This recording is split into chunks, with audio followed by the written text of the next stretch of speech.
నమస్కారం. టీవీ7 daily market updates కు స్వాగతం. కందిపోతున్న ఎర్రబంగారం, తగ్గిన కంది పంట సాగు విస్తీర్ణం. కంది పంటకు నిలయం కలబుర్గి. కళ్యాణ కర్ణాటకలో అధికంగా పండించే కంది పంట విస్తీర్ణం తగ్గింది. కంది పంటలకు పెట్టింది పేరు కలబుర్గి జిల్లా. 5,500 కోట్ల వ్యాపారాలు. అక్కడి నుంచే దేశ విదేశాలకు ఎగుమతి. సున్నపు రాళ్లతో కూడిన భూముల్లో కంది ఏపుగా పెరుగుతుంది. కాల్షియం, పొటాషియంతో కూడిన మట్టిలో పండిస్తారు. కలబుర్గి జిల్లాలో 2 లక్షల హెక్టార్లలో ఎర్రబంగారం కందిపోతోంది. ఖరీఫ్ సీజన్లో అతివృష్టితో నవంబర్లో అధికంగా ఈదురుగాలులు వీయడంతో కందికి రోగం సోకింది.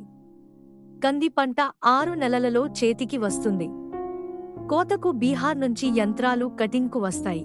కళ్యాణ కర్ణాటకలోని కలబుర్గి, బీదర్, విజయపుర, యాదగిరి, రాయచూరు, కొప్పళ, గదగ్, బాగల్కోటె, బెళగావి, హావేరి, బళ్ళారి జిల్లాల్లో అధికంగా పండిస్తారు. ఇక్కడ పండిన పంటను మధ్యప్రదేశ్, ఉత్తరప్రదేశ్, తెలంగాణ, మహారాష్ట్రలకు పంపిస్తారు. ఏడాదికి కలబుర్గి జిల్లాలో 8 లక్షల హెక్టార్లలో పండించగా ఈ ఏడాది 2 లక్షల హెక్టార్ల విస్తీర్ణం తగ్గింది. జిఐఎల్ గుర్తింపు కలిగిన కంది బ్యాళ్లను ఆస్ట్రేలియా, యుఎస్ వంటి దేశాలకు ఎగుమతి చేస్తారు. 2023లో మార్కెట్లో కంది ధర క్వింటాల్కు 12,700 పలికింది.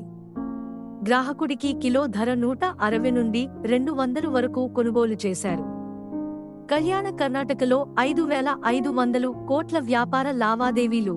కళ్యాణ కర్ణాటకలోని కలబుర్గి, బీదర్, విజయపుర, యాదగిరి, రాయచూరు, కొప్పళ, గదగ్, బాగల్కోటె, బెళగావి, హావేరి, బళ్ళారి జిల్లాలో పండిన పంటల ద్వారా ఏడాదికి 5,500 కోట్ల వ్యాపార లావాదేవీలు జరుగుతాయి.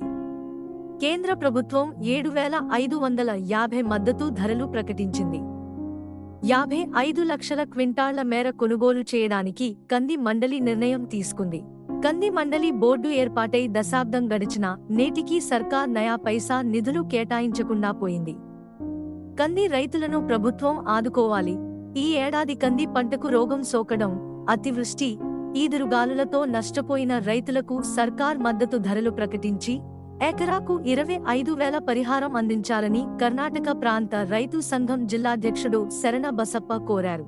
ఎంఎస్ స్వామినాథన్ కమిషన్ సిఫార్సులను అమలుపరిచి మద్దతు ధరలు కేటాయించాలన్నారు. ముఖ్యమంత్రి కార్పస్ ఫండ్ నుంచి పరిహారం అందించాలన్నారు. కందికి శాస్త్రీయ ధర ప్రకటించాలి.